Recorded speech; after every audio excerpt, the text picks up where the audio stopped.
స్నానం చేసి మీకు దగ్గరలో మందార చెట్టు ఎక్కడుందో అక్కడికి వెళ్ళండి. ఆ మందార చెట్టు ఆకులు 108 తెచ్చుకోండి. 108 తెచ్చుకోవడం సాధ్యం కాదండి అని భావించేవాళ్ళు కనీసం 21 మందార ఆకులైనా తెచ్చుకోండి. దాంతోపాటు మీరు మందార చెట్టు కాడ కూడా ఒకటి తెచ్చుకోండి. అలా తెచ్చుకొని ఆ మందార చెట్టు ఆకులన్నీ చక్కగా నీళ్ళతో శుభ్రం చేయండి. కాడ కూడా నీళ్ళతో కడుక్కోండి. వాటిని ఆరబెట్టండి. ఒక పొడి వస్త్రం తీసుకొని వాటిని శుభ్రంగా తొడవండి. అలాగే అష్టగంధం పౌడర్ అని ఉంటుంది. బయట పూజా సామాగ్రి షాపుల్లో లభిస్తుంది. ఈ అష్టగంధం తీసుకొని అష్టగంధంలో కొద్దిగా నువ్వుల నూనె కలిపి అష్టగంధాన్ని పేస్ట్ లాగా చేయండి.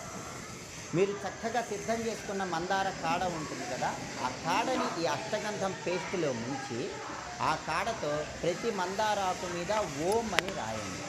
మీరు 108 ఆకులు తెచ్చుకుంటే 108 ఆకుల మీద ఓం అని రాయండి. 21 ఆకులు తెచ్చుకుంటే 21 ఆకుల మీద ఓం అని రాయండి.